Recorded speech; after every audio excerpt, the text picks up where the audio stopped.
We'll speak to Irv Smith coming up next on the Wincinnati Podcast. Yes. Hello, world. We got a special show as always. TJ Houshmandzada, Jimmy Chase, Coach Jimmy Burrow. Time to be a Bengals How do fan. you balance being a professional athlete and family obligation? These are top 5 Bengals of all time. All time, man. Yeah. Shock the world. Welcome to the Wincinnati Podcast. My partner Zim is fresh off the boat, fresh off the vacation. Zimmy, talk to me, man. What it do? We're back like we never left. Had to take a little trip, just decompress, get my mind right, come back, get right. As soon as I got on the plane, my voice, I was partying a little bit yesterday, so forgive me for the voice. Get on the plane. As soon as I got off the flight, I said, where the ops at? I'm just going straight to the Twitter. Like, gotta go get him. I gotta knock some of those off. But I had a great trip, man. I feel really good. I am literally just ran into the house. Like, Dad had just came fresh off the plane. I knew this is a big day. Irv coming on here, Swervo, what I like to call him. We had to do it, and I had to be like on time. So here we are. For sure. So like Zim just said, we're going to have Irv Smith Jr. joining the show pretty soon. After that, we're going to talk about the latest Bengals draft buzz, what's going on in the draft, visits, things of that nature. And we're going to talk about the chili, man. Y'all got to chill with the chili takes. We'll talk about that coming up next.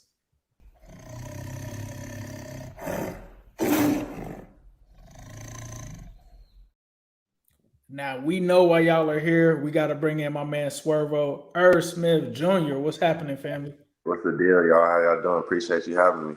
Yes, sir. Appreciate you taking some time to come on with us, man. The first thing I got to ask you, we were talking behind stage and stuff like that. You showed us some merch, which we'll get into a little later on the show. But what does it feel like right now for you to be a Bengal?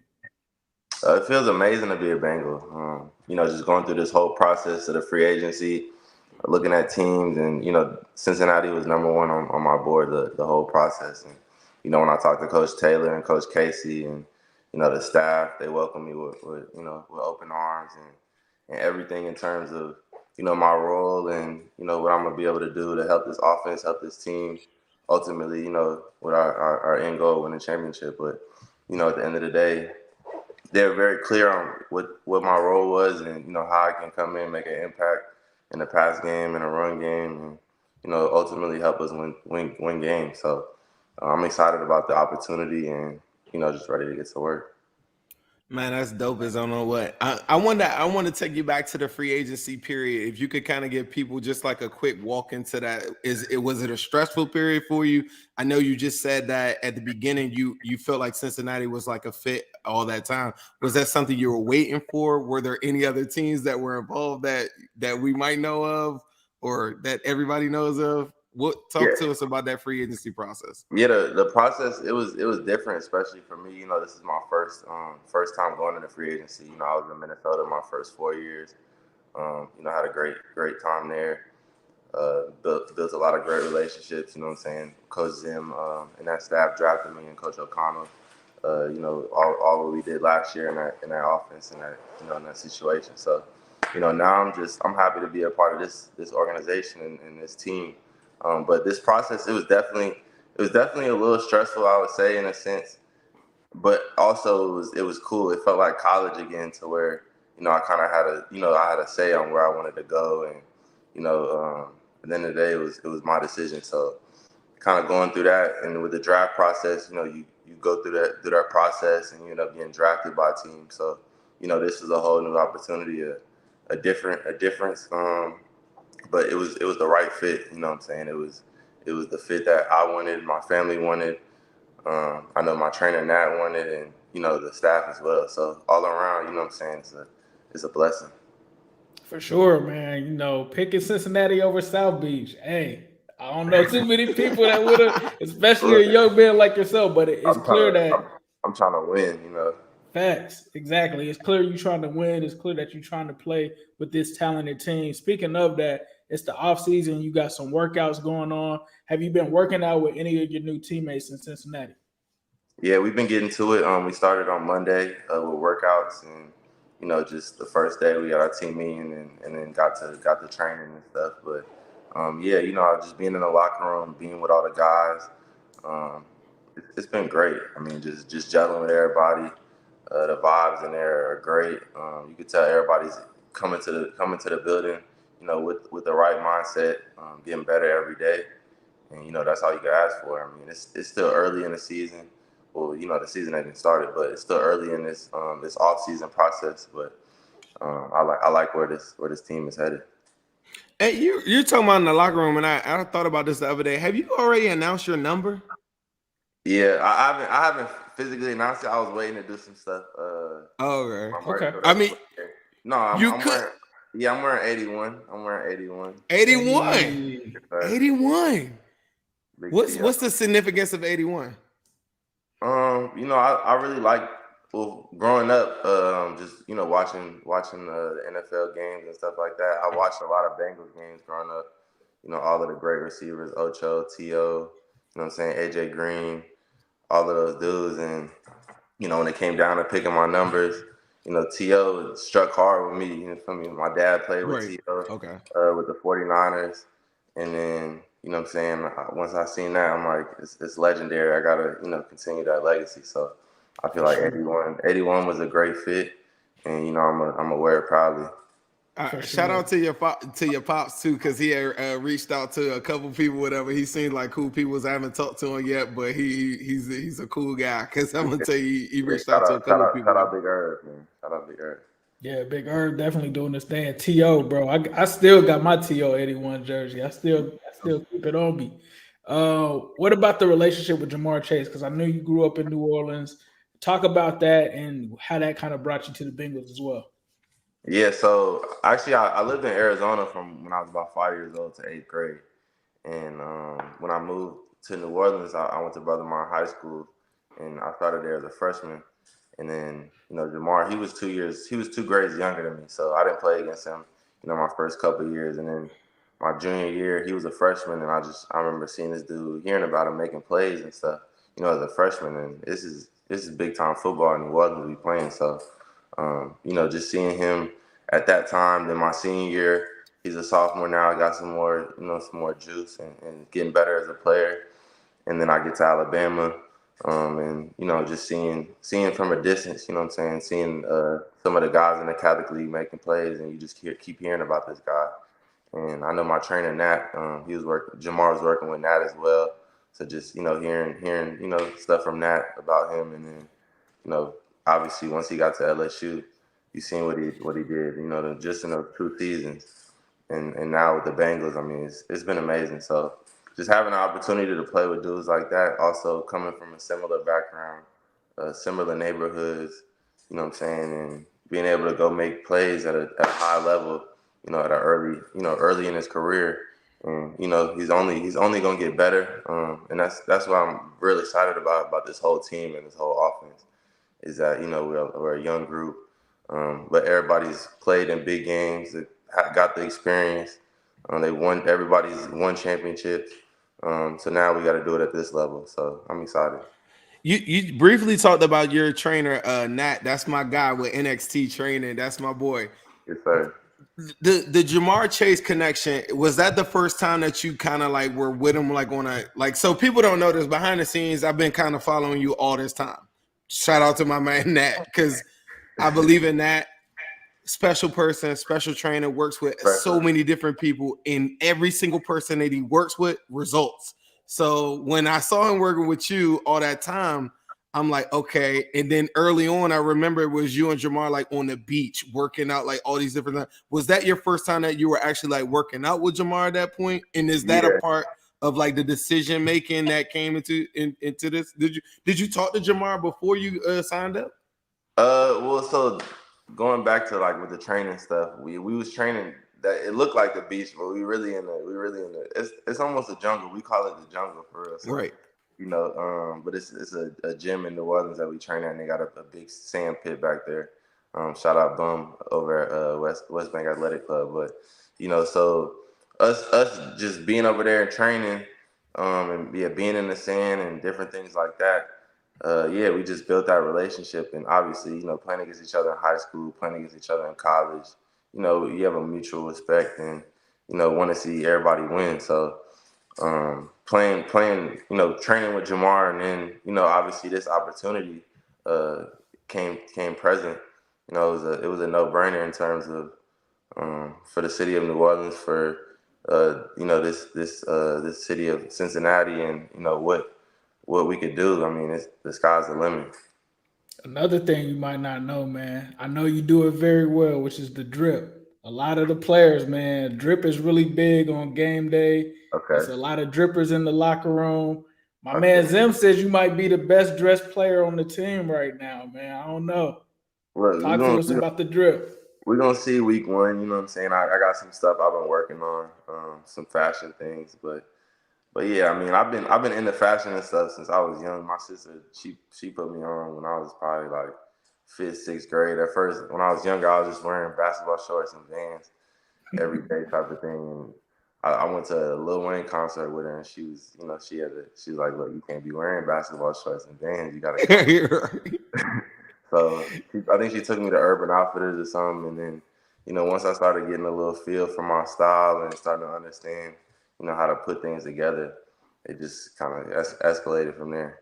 Talking about putting things together in merch, you got some merch that you wanted to show some of the people here in the Natty. Can you show some of those products real quick? Yeah, so I got some stuff I've been working on. These are some of the samples that we've been doing. These are the Swerve socks right here. You see them in the back. Ooh. You feel me? I'm gonna say so. that. For nickname wise, do you like Swerve? I like Swervo. I think Swervo go crazy. Swerve, whatever. You feel me? I'm cool with, right. with it all. These are the other ones. The black and the orange right here. Oh yeah. Swerve, simple. Y'all gonna like these ones. These ones right here. He showed me these. Yeah. Now, the tiger with the Swerve. Then we got. I need them week one. We got the signature. We got the signature on the bottom. This man came prepared. And then these are here, yeah. Ooh. Yes. Hey, you know what game? Oh, they not. They won't let you work. Crazy. Hey, but like that pregame. Hey, look. There's. Oh yeah. See, look, the part that you don't know, like behind the scenes too.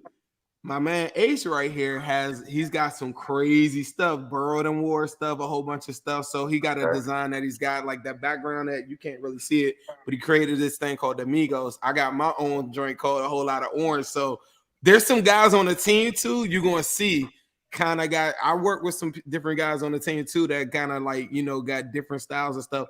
I always appreciated your unorthodox, like kind of like it's kind of like that.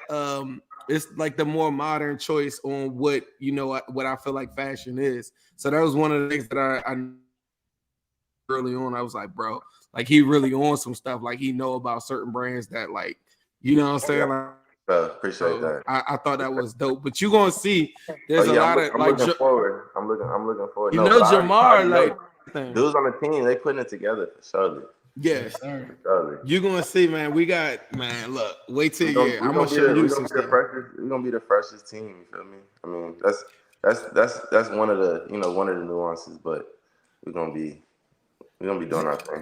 I mean, if you feel good and you look good or whatever, like you just gotta swag it out, and then at the end of the day, it's like you gotta put that thing in. You gotta put it in drive and go swerve on them sometimes. You know what I'm saying? But this is what I was going. You gotta like. Speaking of that, the style and all that stuff, have you thought about your first touchdown celebration? What is that going to be? I haven't. Because now that you're here, it's time to. I have. I mean, I've been visualizing. You know what I'm saying? Me scoring touchdowns and all of that, but a lot of times with when I score, it's more just what comes to my head type of thing. We're gonna have a couple of them the first game, so. That's the best way, especially if you was a fan of T.O. I know that celebration package got to be crazy. But let people know. A lot of people in the comments are talking about the socks. Let people know. I know you said that they're coming. They haven't released yet, but let people know where they can get the socks. And as soon as that's out, where they can go grab them. Yeah, so I'm gonna be doing not just socks. We're gonna be having shirts, some shorts as well. and build on with some hoodies and different things like that throughout the season. So it's gonna be on my website. I'm gonna be dropping all that on my Instagram and on my Twitter. Swerve _. That's the Instagram. So I'm gonna have all of that on there. Everything's these are literally just the samples. I just got these in today. Oh, that's exclusive. Y'all got to get the exclusive on the show. I was say we got a couple of exclusives. We know the jersey number. We know what's coming on the site or whatever. You got a lot of work to put in on all that stuff, though. I'm sure. Yeah. My people, they've been working on it, so it's gonna be dropping closer to the season. I got my podcast I've been working on, different things like that. So it's gonna be an exciting off season with a lot of different content and different things in that sense. Nah, that's fire, bro. Yeah, I was say, you need anything, retweet anything like that, say less. We got you. For sure. Our producer before was telling us that you are a great fisher. I did not know that. You're good at fishing. What is easier, fishing, catching a fish, or I know nothing about fishing, or catching a touchdown pass? Both. You gotta have patience. You know what I'm saying? Because you might run a good route and get open, but not get the ball. In fishing, you might get a couple bites, and the fish, he doesn't take it. So it's kind of similar in a sense, but I gotta say catching touchdowns. You know what I'm saying? That's what I do for a living. I don't fish for a living. So. What's your greatest catch? Like, what's your for the fishermen that's listening right now? What's your greatest? They go by the size. They go by the size, right? I got some big fish. I could post some on my story. I'll post some on my story later. You feel me? So the people can see. But yeah, I caught some. Right. My uncle. Because I'm about to say. My uncle owns a boat dealership in New Orleans. It's called the Boat Yard. So he takes us out fishing constantly, and he does spear fishing. So which is. I would never do that. He goes under the water, no tank, and will shoot the fish under the water. And I mean, it's real. Yeah, that's intense. Real. That's intense. Well, Irv, we want to be respectful of your time. We appreciate you taking out the time to stop by the Wincinnati Podcast. Once again, let the people know where they can find your Twitter and your Instagram, because I'm sure they're gonna be hitting you up for that merch. Oh yeah, man. You can find my Instagram, _. Twitter, the same thing. I appreciate everybody tuning in to the podcast, man. Shout out Wincinnati. Shout out the guys, you know what I'm saying, on the podcast. Y'all doing a great job. And stay tuned for more. Appreciate that, bro. Best of luck this season, man. Yes, sir. Thank y'all. Yes, sir. Yes, sir. Swerve and Irv, man. Definitely excited to have him on the team. Zim was the first person that talked about Irv Smith that I feel like before anybody, like before free agency started, like how he said the Bengals were number one on his list. He was number one on your list for tight end. I'm pretty sure, right? I just thought that the fit, knowing what I knew behind the scenes, and then you factor in the value portion of it. This is a guy that's hungry. He's got a lot to show. There was a lot of high expectations for him at different points, in his career. And he met some of them goals, I'm sure, and then he kind of fell short on some of them. We had questions on Hayden Hurst last year, right, because of the injury history and stuff like that. So Irv has some of the same questions coming into this season. But the Bengals, I just thought were a really good face. One thing that I wanted to talk to him too about is, like, I think one thing about his game that is super underrated is in blocking his space. We still, I think, and I wanted to ask him this too, because the Bengals, I wouldn't rule this out for the Bengals to like draft like a tight end at some point. But I want to ask him about like inline blocking. Like you said, I want to be respectful of his time though. But like these are different things that I think we're trying to answer as we go along.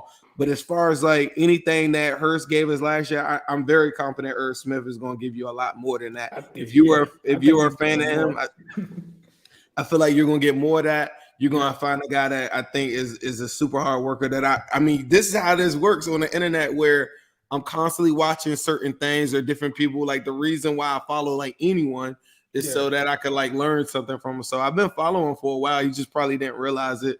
And then I constantly always talk to Nat, and, Nat, trains with Josh Jacobs, who just won the rushing title, and Jamar Chase at one point. So like this is this is a big deal. And I wanted to say a special shout out to Nat too with NXT, because I wanted NXT training, because I wanted people to know that this is a guy that is training the best. He's doing some of the best work. And on top of that, is also giving back and does so many different things in the community. Swervo talked about the work that he's doing in Louisiana and different things like that. They work with the youth. They do so many different programs in different camps or whatever to give people opportunities to kind of get to a different level too. So I always appreciated that about him. When somebody's attached to that, then I'm like, man, sign me up. So this is a big year for everybody, and Irv kind of talked about some things that I know that he wants to happen, and I think he will. This is the play. If you got number 9 throwing you the ball, you know what time it is. The last couple of dudes came through, they walked out of here with what, 3 years, 24 mil, whatever.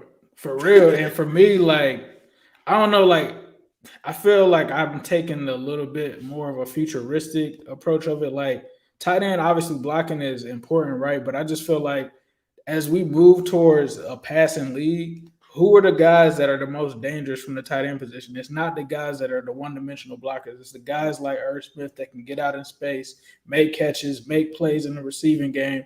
And those are the tight ends that you're scared of, right? Like, when you have to match up against those guys, you have to scheme against them. And no shade to the blocking tight ends or anything like that, but I'm not afraid of a blocking tight end. I am afraid of Irv Smith in space getting that mismatch against a linebacker on a smaller slot corner or something like that. So for me, I'm always going to go with the receiving guy, man, for sure. When it comes to that. Thing, though, I think he got a little bit of that in him. No, he can block for sure. But I think what he can do at the receiving side, man, what? But see, this is the thing too. This is what I was gonna say. I'm so mad that ended like a little early. But like but I do think like in space though, like he is a little bit underrated. And I think people are gonna find that out. I thought that Hurst was very clutch. He didn't give you really that much explosive play, but I do think that he didn't offer anything in a blocking game. And I think Irv will give a little bit of that. Ryan, what we going to? We're going to talk about Duke Tobin, man. Duke Tobin, he had his presser. There's a couple quotables for what Duke had to speak about at the conference. He said that you can't count on the Bengals, or you can count on the Bengals to take BPA whenever they're on the clock. I feel like if we were to pull what Duke said last year, he'd probably be saying the same things. And it looks like they wanted to look about or to talk about Jonah. He didn't have any updates on Jonah. He just said that he's a valuable member of our team. And for me, I just feel like when it comes to Duke Tobin, he's not going to give you everything. And that's a smart thing to do. I mean, we're literally a week before the draft. Do you want him to give you the 5 players on this big board at this point? Like, for me, best player available makes sense for this team. It's a team that obviously has gone the distance in 2021, fell one game short of it in 2022. But this is a very good team, so they're in position to take a best player available, especially when you see some of these guys that may be there. What are your thoughts on Duke Tobin's comments about taking BPA, saying that Jonah's a valuable member of the team, just some of the highlights that he had to say today? I thought that was interesting. I got on the plane and I just briefly looked at some stuff. I noticed one thing that Zach Taylor said. I get people think that I'm like a problem solver when I say stuff like this, but come on, bro. If Mixon didn't come to the voluntary thing or whatever, right? The voluntary whatever, everybody be like, oh my God, this is so juicy. This is, oh my God, we're finally going to cut him, right? Because remember when Katie was just like, she was just like, oh, well, I mean, we evaluated Mixon. We had to evaluate everybody, right? I bring that up to say this. How come Jonah isn't there? A lot of crickets out there. How come when the coach now, and this is the dude that is now considered a bust. So don't tell me about positional value if you're not really that good or you're not one of the better players at the position. I get positional value, Don't talk to me like I'm slow. I know positional value, like with the best of them. So like let's not do that weird stuff. This guy is now considered kind of like a bust. Nobody really wants to trade for him. No phone calls. He has $12.6 million attached to him and then doesn't show up and nobody says anything. Like he requested a trade. Don't nobody got no smoke or that like that. I thought that was wild to me. Like Duke Tobin going to just say, the coach speak or GM speak type of thing. I get that. Do you think it's a situation where Jonah was advised to stay away to prevent an injury in case of a trade? Do you think that that's a possibility? Nope. I think this is just me speculating because I know that people want to try to be like, oh, he just whatever. I don't know what y'all. But this is me speculating. If it wasn't a problem, coach would have said, oh yeah, we're good. Jonah's just doing his other thing. The reason that coach says something like, we're not going to talk about that here and we're going to keep that like to the side and we're not going to put that out there is because it's not good. If it was good, he would just say it was good. There would be no reason to hold that back.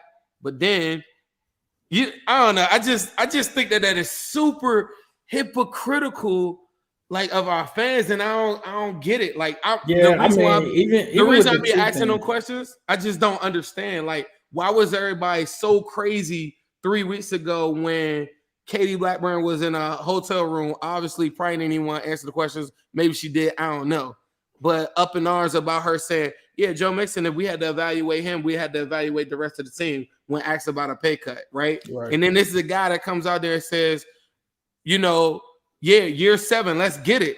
I bleed orange and black. I'm willing to do whatever to play for the team. But then everybody's like, yeah, we don't want him. We want to cut him because he missed 3 games, and those 3 games caused him not to be top 3 in all-purpose yards in the NFL on a season that was called like what? Like is this like bro? This would be like the Twilight Zone to me. And then Jonah gave up all those sacks, and then doesn't show up. And the coach is like, yeah, but his pass and we gonna keep that in-house, and everybody think that we're crazy.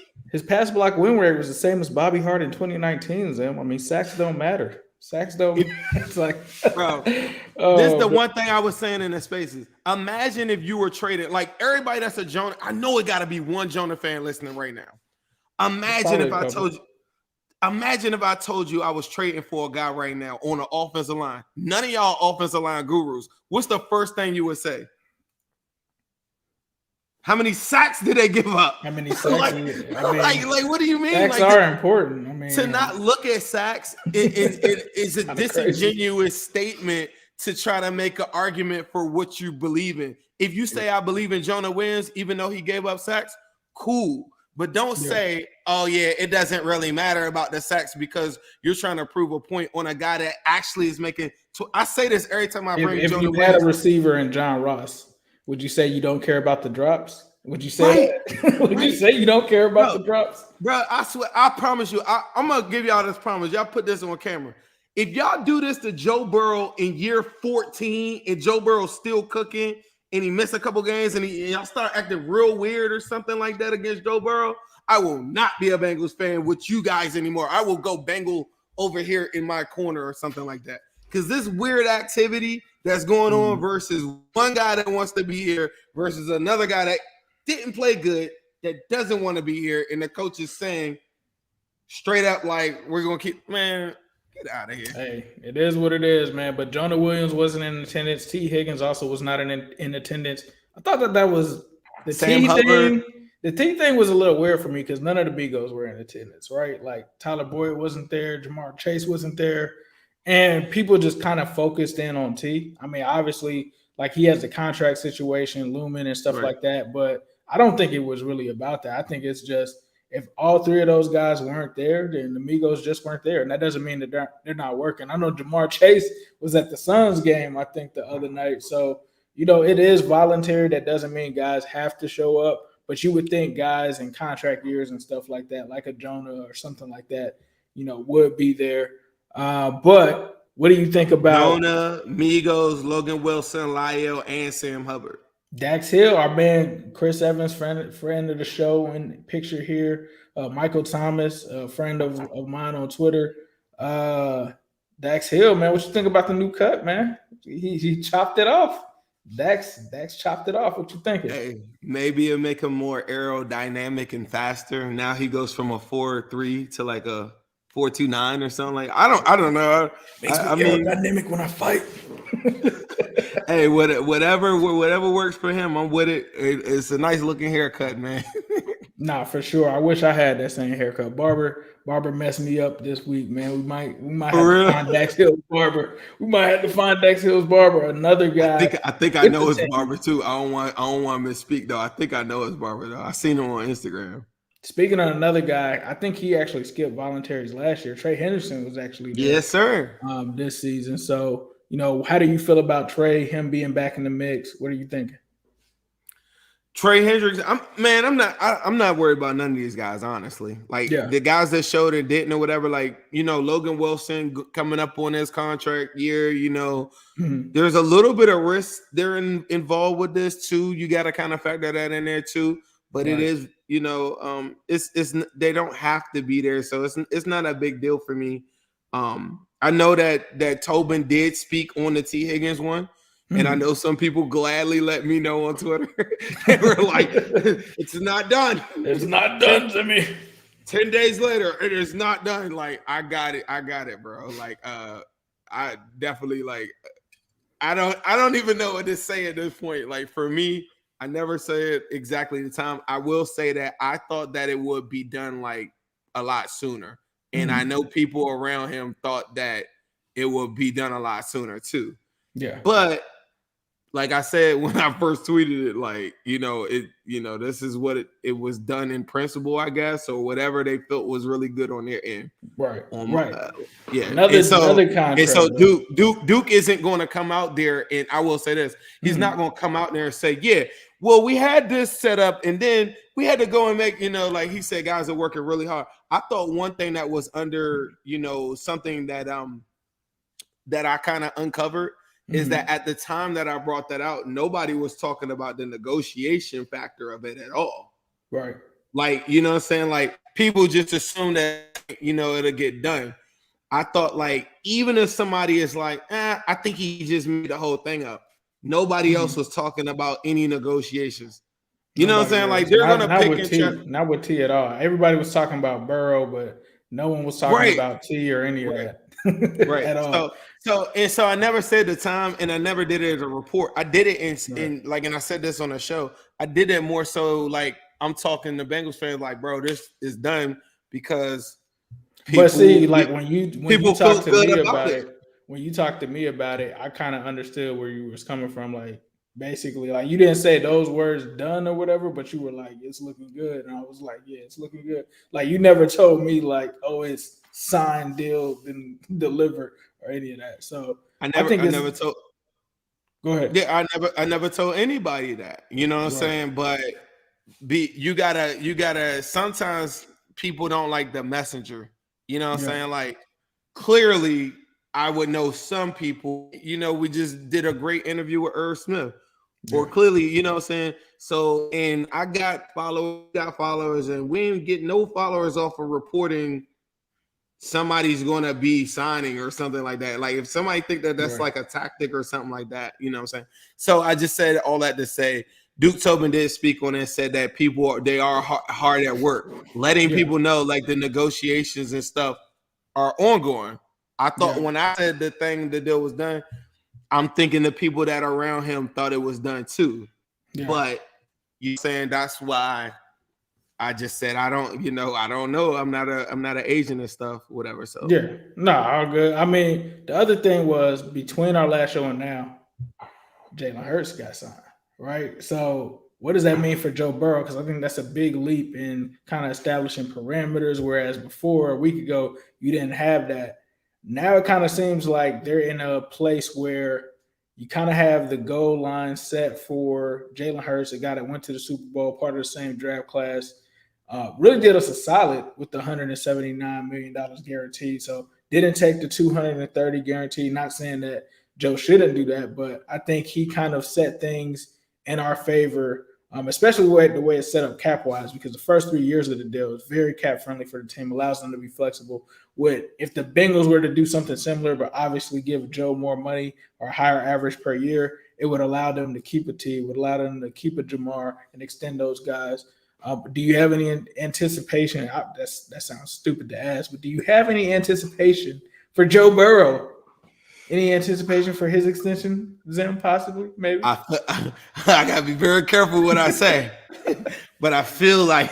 How about if I say it this time? I feel like the deal's gonna get done. Like I just feel like it, but I don't know, man. I do feel really good about it though. I will say this: Who Dey Nation is anticipating this. I think right now. Don't you put a date behind it because they will come back and be like, times are ticking. And but this is what I was gonna say though. When we had Brad Spielberger on the show from PFF, I think you were off that week or whatever. All right, when I talked to him, one thing that I did take out of that conversation that I do think holds like kind of firm, like what he was saying at the time. In my mind, I was like a 8-year Burrow deal, you know, like because I think I was thinking more Bengals side. What would the Bengals want? Yeah. And then as I'm seeing all these deals unfold, I think now that the Hurts deal shows you that it's probably more likely that you probably get a 4 or 5 year deal. And then you come back, if you're the Bengals, 4 or 5 years from that point, reset, recalculate. In my mind, you want it to be as long as possible because you don't want the opportunity to even present itself of him actually hitting an open market at any point or any of the standoff type of stuff.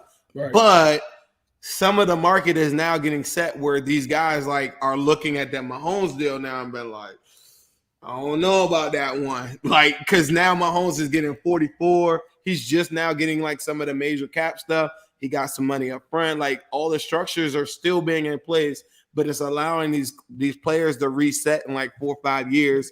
And the reason why you do bonus isn't crazy though. Like the Hurts deal is like APY. Yeah. So forgive me. I was out of town. I just came back. I do need to look at it a little bit further. I've only read like bits and pieces of it, but I never went through it. I was told that it might be like some incentivized stuff like on the back end of it too that I haven't seen. Yeah, for sure. Let's talk about the roster, man.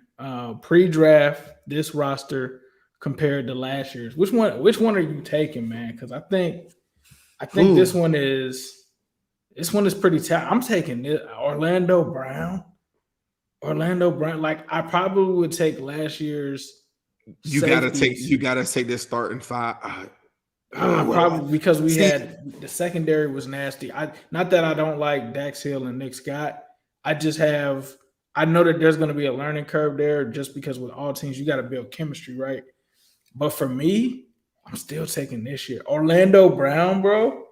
The depth that they have at tackle now, you know, even though you probably don't want Cody starting, but to have Cody coming off the bench, I mean, I don't think we had that type of depth last season. How you feeling? You like this roster or last year's? That's a tough question though, because I ain't gonna lie, bro. I remind people every time I was pumped up for Lyle.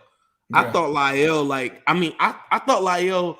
I'm a Lyle homer because I thought that you could show him lunging on a bunch of pass, protection stuff, but being one-on-one on an island with like TJ Watt and one-on-one in some of these matchups, I just thought that was valuable to what I had seen on film prior. And the biggest flaw that I thought that the Bengals had was a tight end inline that can help block on some of that stuff when you do deal with somebody like that. And you shouldn't be relying on just running backs to pass block in those situations.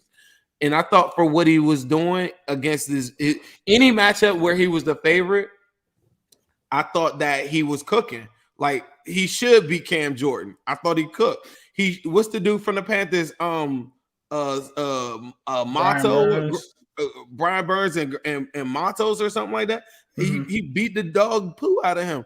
All these other matchups that he had, he killed dudes. The only matchups that really stood out to you are the ones where he went up against elite talent in like a TJ Watt and TJ. And remember, TJ tore his pec trying to do like a move on him. Like, yeah. And he looks like he's in shape too. A lot of people talking about the I saw that. He got a haircut too, didn't he? Yeah, he cut his hair. Yeah. So in my mind, man, I ain't gonna lie, man. I thought you taking away Bates. I felt really good about Lyle. I think last year, I'm gonna go last year. I was really high on Lyle. I'm not as high on him now at 31, a torn ACL and a back. I just look at him as like a really good depth piece. And but don't you feel like, I get that, I completely get that, but don't you feel like Lyle never really got the chance to heal up like with the back last year? I felt like off rip the back was already hurt. He tried to sit out of training camp. He obviously like was struggling. I know a lot of people that looked at him and were like, that doesn't look like Lyle Collins. Like when they saw him week one, it was obvious something was wrong. Then they would interview him, and shout out to him. He like fought his way through it. He could have sat on the bench. He could have been like, hey, my back's hurting, I'm not going in. But I feel like he tried to tough it out. Do you feel like him being able to, I don't know, do we really think, I'm just basing it off of the Instagram post because he look like he's in shape right now. Is this really going to be a guy that's sitting out to like week 8, week 10, or do we think that he's going to come off like the PUP list maybe week 5, week 6? Man, I think like week 6, 8 is would be good news, bro. I feel like, bro, it happened so late in the season. It was so late in the season. Like that wasn't that long ago, bro. Like wasn't that like December? Like we were about to go play in those big games. It was like, around that time. It was like December. even if it was late November, like December, like November, like somebody in the comments to tell me, bro, that's pretty late. That's January, February, March, April. We only like 4 months removed. You gotta go. The minimum would be 9 months. But we're five months away from January, February, March, April, from May, September, June, July. So that would be like August, 9. September. That would be like 9 months. And see, depends on see, the difference is the Cheeto one. Notice he's targeting week 1. Yeah, I don't think he's getting week 1 at all. No. And see, so like September will be the 9th month, and that will be like the best case scenario. Yeah. Me knowing the staff, I just don't think they're gonna do that. Cheeto has an extra 2 months almost on top of his to try to target week 1, and the staff might still say whatever. I just know like behind the scenes before, let me act like I don't know people. But I just knew, but like this is insane to me, like what's going on there. But behind the scenes, I just thought that he was progressing so crazy. That's why, like, even after the day, I'm like, yeah, he been walking.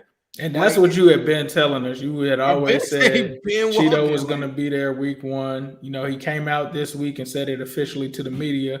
But if you know, they should have known that Zim would have known something like that. That's crazy you're bringing that up, too. Because if y'all in Twitter Spaces, I've been telling people without trying to, like, divulge, like, too much information. Without trying to name drop or anything, you were just like, I'm telling you, he's gonna be there week 1. He been working and he been walking, and so I was so relieved I could be like, see, look, y'all, he walking, because you don't want to. I just don't want to step on nobody's toes, bro. That's all that is. Yeah, all good. Who do you think fills a leadership void during workouts without them having Bates and Bell there? Do you think that there's somebody that steps up? Personally, I think it would be Joey B. But who else do you see like kind of standing up in the locker room to kind of be a leader at this point? If he could, I'm gonna tell you a vocal one, and he's a captain now with the offseason stuff. I would think like Mixon after the games. I feel like he's not old. He's 20. Like he's always like that middle ground for the young guys and the older guys, and he always been that in the locker room. I thought. Playoff P, Travion said that he's taking a different approach this season, and I think he stayed in the facility or something. Yeah, Mixon guy. I'm about to say, I just think that Michael Thomas is another one. Yeah, I mean that's a good one. I mean, it's so easy for me to say the guys up front like the Ted Karrases and stuff like that. I was trying to think a little bit more out the box, but I'm gonna just go Karras and Kappa. I think Karras and Kappa. DJ Reader, I think he could be one. Throw him in there. See, I don't think Reader is as vocal. I think Mike Hilton is like kind of like like a lot of rah. You need that voice of like. See, the one thing that Tyler Boyd and Mixon do represent is that they are like a voice that ain't scared to speak up to people. And I will tell you this, but you know, like when the team wasn't really that good, they're sharing their testimony like firsthand to all the dudes that just walked into there and they just started winning. Yeah. So like when they lose, it ain't as crazy to them. They're like, hey, look, yeah, we've been there before, but you know, boom, boom, boom. I seen TB on Twitter as we record this. This is what, Thursday? Came out and was active on Twitter today in the defense of Joe Mixon, you know, saying, hey, why do we need a running back? Right. These are guys that play professional football. Obviously, those dudes have a relationship, but this is Joe Mixon we talking about, guys. Like, he's extremely talented I think, the position. But you know what's so special about that interaction, though, that I thought that I saw from it, and I had to comment on it, is that I don't think people online, and I saw somebody write a comment in here too and was like, Mixon's gone or whatever. Like, I don't think y'all realize, without me making this super drawn out, the disconnect of the internet versus actual players is very significant. Yeah. Like, as far as like the way y'all view Joe Mixon, players are not viewing him like that. Players that I talk to on the team and players that I am talking to like off the team are like, bro, like what? Like bro is top 10. Like, you know what I mean? Like, and those guys have more insight than anybody on Twitter. And they're right? actually viewing in practice. They know what the problems may be with the offensive line. They know what the scheme may be. They know that he may not have gotten the ball. So they have extra insight. I mean, I would never doubt an NFL player. You know what I'm saying? Like, and they're actually viewing them at practice too. So it's like, I'm gonna tell y'all this, and I'm the same way. If a guy really sucks, like how Jonah was like sucking throughout most of the year, it took me a while before I would come on the show and be like, hey guys, I don't think that's the answer. Most players, like if somebody on their team isn't really that good, they're not speaking up for them. So, like, I thought the Tyler Boyd question on Twitter to be like, why would we go running back? It's so real to me because it's like a microcosm of what the team is thinking about, like Mixon, like what's wrong with Mixon? What? Like, you know what I mean? But then you have the analytics that I do subscribe to, and they say, hey, look, because he's not his elusive rating, him breaking tackles, these are all signs of decline. But the conversation always has two parts. And one part says he missed 3 games, right? And he still had 1,300 all-purpose yards. If he would have just played those 3 games, he would probably have 1,500 all-purpose yards because he averaged 90 yards a game. So players are looking at it like, bro, when he was in there, yeah, our line wasn't really good. And like a player will tell you right now, like the first 4 weeks we sucked. Then after that, we hit the ground running. So, and then any dude that just had like 5 tutties in the game, which I never talk about, like players look at that and be like, bro, it's like incredible. You know what I'm saying? People forgot about that. Like, bro, like having 5 tutties in a game, it did come in the all season. But the 1,500 though, the reason why that's so important, if he just plays in those games, you know that's top 3 in the NFL. Yeah, I mean, like, 2021 Joe Mixon, you know, if he was to get 15, that's not an easy. He had 15. He just had 1,500 in 2021, and he was voted number 38, right? Yep. Just to come over, like now, do you know they vote down on that 7 months ago?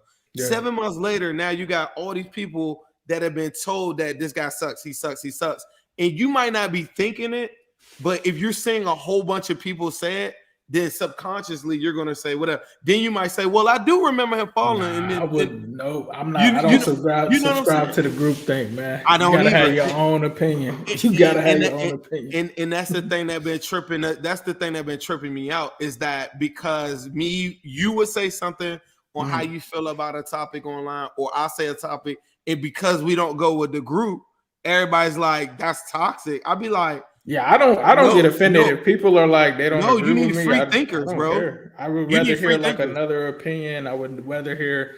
I don't want to criticize somebody for their opinion because they may bring up a good point, like, "Oh, I didn't think about it that way." And vice versa.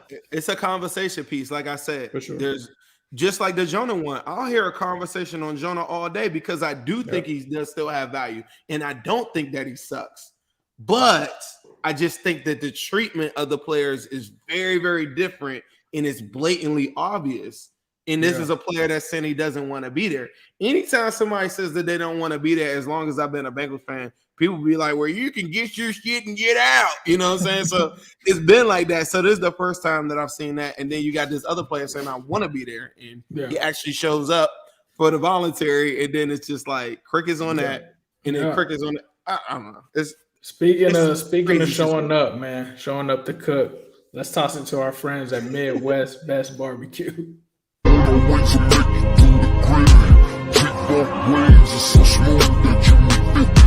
Ace Zim will keep us up on that Bengals news. And when they get it hit, Midwest Rescue is the move.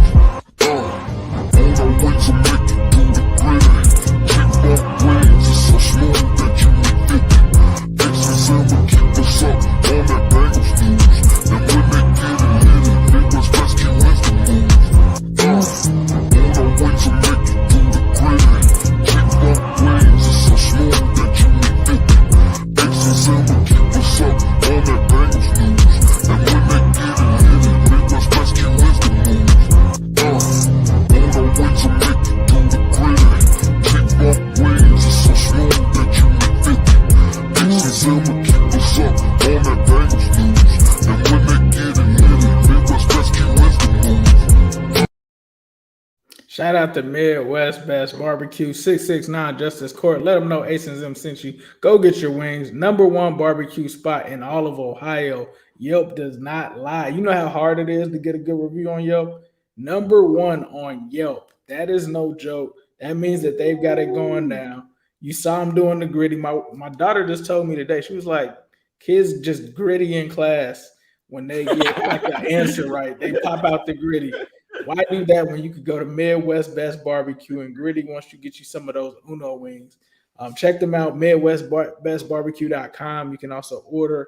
I wonder if they're on DoorDash. I have to see if they're on DoorDash as well, but definitely worth the trip to Loveland if you do want to make it for sure. So shout out to Midwest Best Barbecue. But speaking of food, there's a new sponsor in town, Skyline Chili, the official chili partner, changing from Gold Star to Skyline.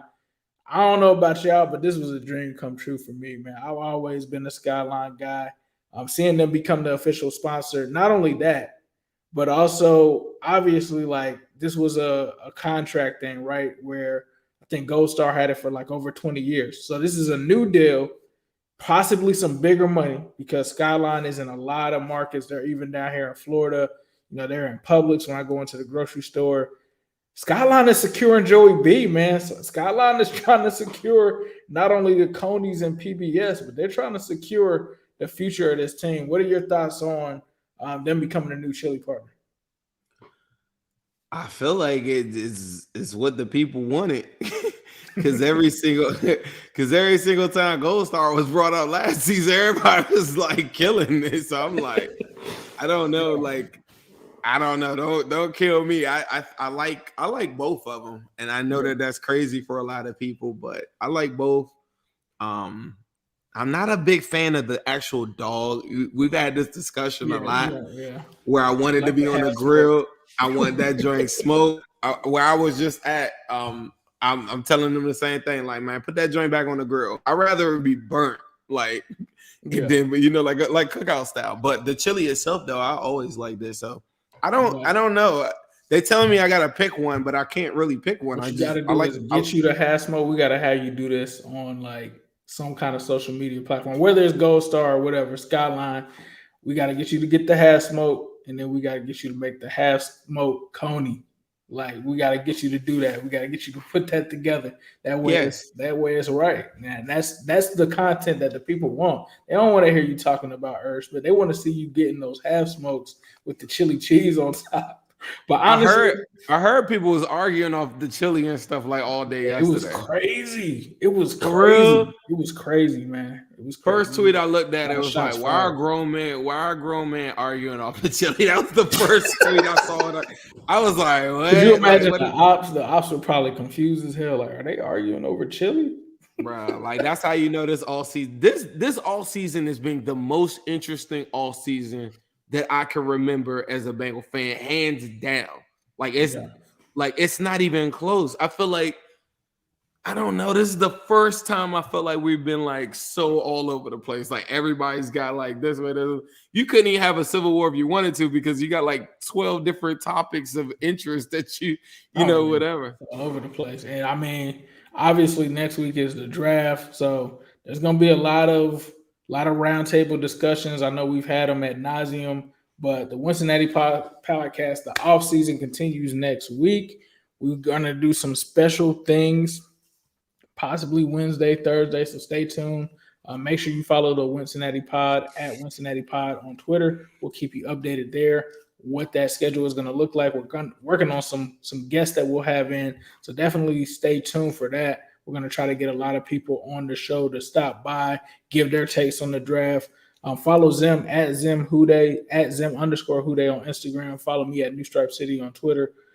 Zim, was there anything that you wanted to say before we get out of here? No, keep on rocking, baby. Let's go. I'm ready to get it on, ready to get this draft like gone so we can get past all that stuff. I'm gonna start breaking down some stuff this week. Now that we're close to it and it's not like this crazy crapshoot. Yes, to me, I do want to say this. I don't know what the board looks like, but if it I do. Speaking of boards, Prime board is complete. Catch it on Twitter. It's based off Bengals tendencies. Based off of certain things, it's a lot of analytical stuff. But check that out at New Stripe City. I just released that a few hours ago. A lot of people are already talking about it. There was a lot of hype leading up to it. Right now, the current top 5: Broderick Jones, Bijan Robinson, Paris Johnson, Manuel Forbes, and Deonte Banks. So the way that it works is you start to take the names off as they get called, and you see who's there. Last year, it was Dax Hill. I do want to say, I know what I was going to say. At the beginning of it, at this draft, I can't see them not taking a defensive lineman of some sort, or offensive lineman on there, or offensive lineman, or yes, sadly, a cornerback. I will say that those are the three. The more and more, the more and more I just get into it, I do think that Darnell is starting to grow on me a little bit more. Maybe we'll talk about that on the next show. I saw some stuff. Nolan is up there though, bro. Nolan's in the top 10 on Prime, so don't get too. Nolan will be perfect. Nolan will be perfect, bro.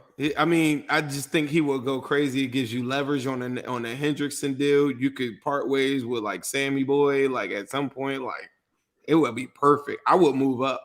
I really feel like in this Super Bowl window, if you can get a guy that can have that level of impact in round one, that can contribute right away in a rotation, 300 snaps minimum, like a Nolan Smith. I'll even take one of the other guys that people aren't talking about, like Van Ness.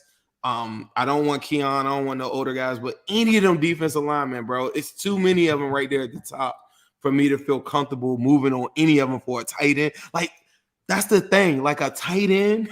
Like, I'm starting to, like, I was on a plane and I was just thinking, like, the only way I could see it is if we're moving forward and now you're saying the third Migo is a tight end because a tight end will get paid less. Then I'm all on board. But outside of that, I just can't. It's hard for me to see the value of it in round one. It really is. But Darnell's growing on me a lot, though. I watched some stuff of him on the plane like a couple hours ago too. Somebody sent me some practice stuff where he was running seam routes and stuff. You must have watched the Alabama. Or you're talking about Darnell Washington? Yeah, Darnell Washington.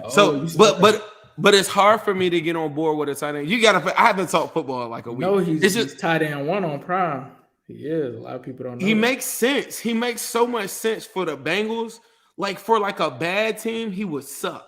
Yeah. But like for the Bengals, like that, like the Eagles with running back, the Cowboys with like tight end, like all these things make sense. The Bengals with running back, you know what I'm saying? They all make sense because they're good. And these are just, it reminds me of like what Christian McCaffrey did to the 49ers. It's just like takes them up a whole nother level, right? Thanks. All of these different pieces, they like Darnell Washington on a Ravens would just be like another tight end blocking, right? And then he'd get a couple passes or whatever. Mm-hmm. On the Bengals, he will be able to come in line, block for you, say you do got to roll out there with Jonah. I wouldn't care. I got Darnell Washington right there to his right-hand side on third down, helping on blocks, chipping it. And the one thing you can say about Darnell Washington, when he blocks somebody, they get laid out, bro. Him against corners and linebackers, like go watch his blocks like on tape. They are all falling all over the place. It's not like he's not just pushing them in a direction. He's like blasting dudes. And then so he doesn't have all the receiving things that I want, but day one, he makes your offensive line better. And day one, he's a red zone threat.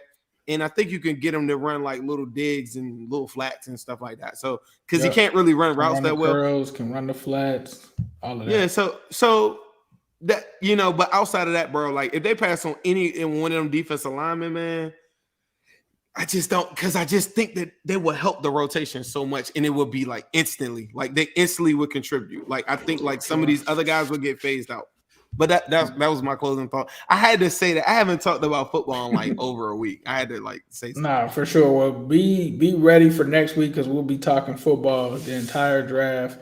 So definitely show up and show out. We appreciate you guys. Once again, thank you to Irv Smith Jr. for joining the show. Definitely be sure to check out his merch. I'm getting some of them socks, bro. I'm getting some of the shirts probably as well. It's not just socks, but the socks were just those socks kind of got me in a chokehold, especially the orange and the white ones. Yeah, those were fire. So shout out to him. And shout out to you guys for listening to the Wincinnati Podcast. Yes. Hello, world. We got a special show as always. TJ Houshmandzada, Jimmy Chase, Coach Jimmy Burrow. Exciting time to be a Bengals How do you fan. balance being a professional athlete and family obligation? These are top 5 Bengals of all time. All time? Shock the world.